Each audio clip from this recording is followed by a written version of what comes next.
ಸಾಧಿಸೋ ಛಲ ಇದ್ದರೆ ಎಂಥದ್ದೇ ಸಮಸ್ಯೆ ಇದ್ದರೂ ಎಂಥದ್ದೇ ಕಷ್ಟಗಳಿದ್ದರೂ ಅದನ್ನು ದಾಟಿ ನಮ್ಮ ಕನಸನ್ನು ನನಸು ಮಾಡಿಕೊಳ್ಬೇಕು ಅಂಥೇಳಿ ತುಂಬ ಜನ ಒದ್ದಾಡ್ತಾರೆ.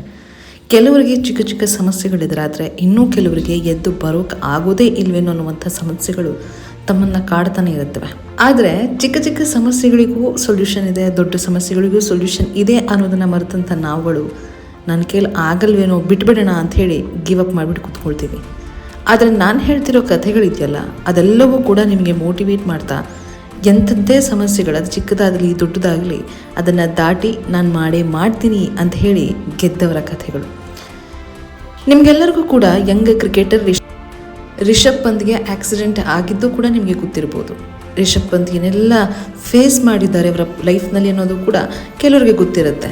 ಆದರೆ ಅವರ ಒಂದು ವಿಲ್ ಪವರ್, ಮೈಂಡ್ ಸೆಟ್ ಯಾವ ರೀತಿ ತನ್ನ ಎಲ್ಲ ಗಾಯಗಳನ್ನು ಆದಂಥ ಆಕ್ಸಿಡೆಂಟ್ಗಳನ್ನು ಮರೆತು ಫಿನಿಕ್ಸ್ ರೀತಿ ಎದ್ದು ಬಂದರು ಅನ್ನೋದು ಕೆಲವರಿಗಷ್ಟೇ ಗೊತ್ತಿರುತ್ತೆ. ಡೆಹ್ರಾಡೂನ್ನಲ್ಲೇ ಅವರ ಕಾರ್ ಆಕ್ಸಿಡೆಂಟ್ಗೊಳಪಟ್ಟಿತ್ತು.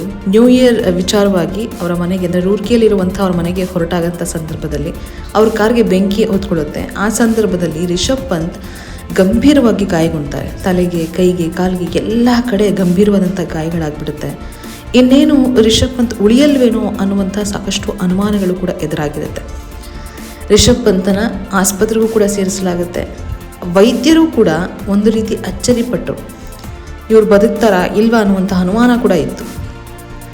ಇಡೀ ಕ್ರಿಕೆಟಿನ ಜಗತ್ತಿನ ಹಲವಾರು ಸೀನಿಯರ್ಸ್ಗಳು ಕೂಡ ರಿಷಬ್ ಪಂತ್ ಕ್ರಿಕೆಟ್ನ ಒಂದಷ್ಟು ಜರ್ನಿ ಮುಗ್ದೇ ಹೋಯಿತು ಅನ್ನುವಂಥ ಮಾತುಗಳನ್ನು ಹೇಳ್ತಾ ಇದ್ರು. ಅಷ್ಟೇ ಯಾಕೆ, ಖುದ್ದು ರಿಷಬ್ ಪಂತೆ ತನಗೆ ಟ್ರೀಟ್ಮೆಂಟ್ ಕೊಡ್ತಾ ಇದ್ದಂಥ ಡಾಕ್ಟರ್ನ ನಾನು ಮತ್ತೆ ಆಡೋದಕ್ಕೆ ಸಾಧ್ಯನಾ ಡಾಕ್ಟರ್ ಅಂತ ಹೇಳಿ ಪ್ರಶ್ನೆ ಮಾಡಿದ್ರಂತೆ. ಅಷ್ಟೇ ಅಲ್ಲ, ಅವರ ತಾಯಿ ಕೂಡ ನನ್ನ ಮಗ ಮತ್ತೆ ಎದ್ದು ಓಡಾಡ್ತಾನಾ ಅಂತ ಹೇಳಿ ಪ್ರಶ್ನೆ ಮಾಡಿದ್ರಂತೆ. ಆಗ ವೈದ್ಯರು ಏನೂ ಉತ್ತರ ಕೊಟ್ಟಿರಲಿಲ್ಲ. ಯಾಕೆಂದರೆ ತುಂಬ ಸೀರಿಯಸ್ ಆಗಿ ಗಾಯಗೊಂಡಿದ್ದಂಥ ರಿಷಬ್ ಪಂತ್ ಹಲವಾರು ಆಪ್ರೇಷನ್ಗೆ ಒಳಪಡಬೇಕಾಯಿತು, ಫಿಸಿಯೋಥೆರಪಿಗೆ ಒಳಪಟ್ಟರು. 635 ದಿನಗಳ ಕಾಲ ಅವ್ರಿಗೆ ಚಿಕಿತ್ಸೆಯನ್ನು ಕೂಡ ಕೊಡಲಾಗಿತ್ತು. ಇನ್ನೊಂದು ವಿಚಾರ ಅಂದರೆ ರಿಷಬ್ ಪಂತ್ ತಮ್ಮ ದಿನನಿತ್ಯದ ಕೆಲಸಗಳನ್ನು ಮಾಡ್ಕೊಳ್ಳೋದಕ್ಕೂ ಕೂಡ ತುಂಬ ಕಷ್ಟ ಆಗಿಬಿಟ್ಟಿತ್ತು. ನಾವಿಲ್ಲಿ ಊಹೆ ಮಾಡ್ಬೋದು ಎಷ್ಟರ ಮಟ್ಟಿಗೆ ಅವ್ರಿಗೆ ಗಾಯಗಳಾಗಿತ್ತು ಅಂಥೇಳಿ. ಬೇರೆಯವ್ರ ಮೇಲೆ ಡಿಪೆಂಡೆನ್ಸಿ ಇತ್ತು. ಹಲ್ಲುಜ್ಜೋಕ್ಕೂ ಕೂಡ ಕೈ ಬರ್ತಿರ್ಲಿಲ್ಲ ಅನ್ನುವಂಥ ವಿಚಾರ ಹಲವಾರು ಜನರಿಗೆ ಗೊತ್ತಿರಲಿಲ್ಲ. ಆದರೆ ತಾನು ಮುಂದೆ ಕ್ರಿಕೆಟ್ನ ಆಡಲೇಬೇಕು, ನನ್ನ ಅದೊಂದು ಕನಸು ಅಂತ ಹೇಳಿ ರಿಷಬ್ ಪಂತ್ ಸುಮ್ಮನೆ ಅಂತೂ ಕೂರಲಿಲ್ಲ. ಯಾವ ಡೈಲಿ ಆ್ಯಕ್ಟಿವಿಟೀಸ್ಗಳಿಗೆ ಬೇರೆಯವ್ರ ಮೇಲೆ ಡಿಪೆಂಡ್ ಆಗ್ತಾಯಿದ್ರು, ಬೇರೆಯವ್ರ ಮೇಲೆ ಅವಲಂಬಿತ ಆಗ್ತಾಯಿದ್ರು, ಒಂದು ದಿನ ಮೈಂಡ್ ಸೆಟ್, ವಿಲ್ ಪವರ್ನ ಚೇಂಜ್ ಮಾಡಿಕೊಂಡು ನಾನು ಹೀಗೆ ಇದ್ದರೆ ನಿಜವಾಗ್ಲೂ ನನ್ನ ಕನಸನ್ನು ನಾನು ನನಸು ಮಾಡ್ಕೊಳಕ್ಕಾಗೋದಿಲ್ಲ, ಇಲ್ಲೇ ನನ್ನ ಕ್ರಿಕೆಟ್ ಜರ್ನಿ ಮುಗ್ದೋಗ್ಬಿಡುತ್ತೆ, ಈಗ ಆಗಬಾರ್ದು, ನಾನು ಎದ್ದು ಓಡಾಡಬೇಕು, ಎಷ್ಟೇ ಕಷ್ಟ ಆದರೂ ಪರವಾಗಿಲ್ಲ, ನನಗೆ ನಾನೇ ಕಾಲ ಮೇಲೆ ನಿಂತ್ಕೊಳ್ಬೇಕು ಅಂಥೇಳಿ ನೆಕ್ಸ್ಟ್ ಡೇಯಿಂದ ತಮಗೆ ತಾವೇ ಎದ್ದೇಳೋದಕ್ಕೆ ಶುರು ಮಾಡಿದ್ರಂತೆ. ಎಂಥದ್ದೇ ಟ್ರೀಟ್ಮೆಂಟ್ ಆಗಿರಲಿ, ಫಿಸಿಯೋಥೆರಪಿ ಆಗಿರಲಿ, ಪರವಾಗಿಲ್ಲ, ನಾನು ಎದ್ದೇಳಬಹುದು ಅಂಥೇಳಿ ಎದ್ರಂತೆ.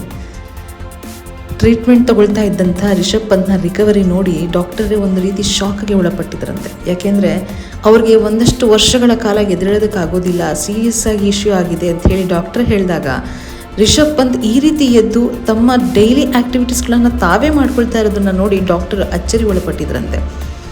ಅದಾದ ಬಳಿಕ ಬೆಂಗಳೂರಿನ ರಾಷ್ಟ್ರೀಯ ಕ್ರಿಕೆಟ್ ಅಕಾಡೆಮಿಯಲ್ಲೂ ಕೂಡ ರಿಷಬ್ ಪಂತ್ ಒಂದಷ್ಟು ತಿಂಗಳುಗಳ ಕಾಲ ಟೈಮ್ನ ಅಲ್ಲೇ ಕಳೀತಾರೆ.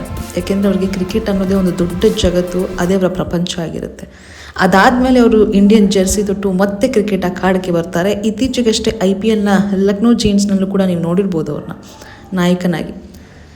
ನಾನು ಯಾಕೆ ಈ ಕಥೆನ ಹೇಳ್ತಿದ್ದೀನಿ ಅಂತಂದರೆ ಕೆಲವರಿಗೆ ಈ ಕಥೆಗಳು ಗೊತ್ತಿರುತ್ತೆ. ಆದರೆ ಈ ಕಥೆ ಯಾಕೆ ಹೇಳ್ತಿದ್ದೀನಿ ಅಂದರೆ ನಾನು ಈಗಾಗಲೇ ಹೇಳಿದ ಹಾಗೆ ತುಂಬ ಜನಕ್ಕೆ ಸಮಸ್ಯೆಗಳಿರುತ್ತೆ. ಆದರೆ ಆ ಸಮಸ್ಯೆಗಳಿಗೆ ಸೊಲ್ಯೂಷನ್ನ ಹುಡುಕೋದಿಲ್ಲ, ಅಲ್ಲೇ ಕೂತ್ಬಿಡ್ತಾರೆ. ಇಂಥ ಕಥೆಗಳು ನಮ್ಮನ್ನು ಬಡಿದೆಬ್ಬಿಸುತ್ತವೆ. ಅಂಥವ್ರಿಗೆ ಅಷ್ಟು ಕಷ್ಟ ಇದ್ದರೂ ಎದ್ದು ಬಂದಿದ್ದಾರೆ. ನಮ್ದು ಯಾವುದೋ ಒಂದು ಸಣ್ಣ ಮೂಲೆಯಲ್ಲಿರುವಂಥ ಸಮಸ್ಯೆ ನಾವು ಯಾಕೆ ಎದ್ದು ಬರಬಾರ್ದು ಅಂತ ಹೇಳುತ್ತೆ. ಹೀಗಾಗಿ ಎಂಥದ್ದೇ ಸಮಸ್ಯೆ ಇದ್ದರೂ ಪರವಾಗಿಲ್ಲ, ಎದ್ದು ಕೂತು ನಮ್ಮ ಕನಸನ್ನು ನನಸು ಮಾಡ್ಕೊಳ್ಬೇಕು ಅನ್ನೋಂಥ ಜನ ಎಲ್ಲಿವರೆಗಿರ್ತಾರೆ ಅಲ್ಲಿವರೆಗೂ ನಿಮಗೆ ದೊಡ್ಡದಾಗಲಿ ಚಿಕ್ಕದಾಗಲಿ ಅದು ಸಮಸ್ಯೆ ಅನಿಸೋದೇ ಇಲ್ಲ. ಇಂಥ ಹಲವು ಕಥೆಗಳು ನಾನು ನಿಮಗೆ ಹೇಳ್ತಾ ಹೋಗ್ತೀನಿ, ಮೋಟಿವೇಟ್ ಮಾಡ್ತಾ ಹೋಗ್ತೀನಿ. ಸಾಧ್ಯ ಆದರೆ ನಿಮ್ಮ ಕನಸನ್ನು ನನಸು ಮಾಡ್ಕೊಳ್ಳಿ. ಅಲ್ಲಿವರೆಗೂ ನನ್ನ ಯೂಟ್ಯೂಬ್ ಚಾನಲ್ನ ಸಬ್ಸ್ಕ್ರೈಬ್ ಮಾಡಿ, ಲೈಕ್ ಮಾಡಿ, ಶೇರ್ ಮಾಡಿ. Thank you so much.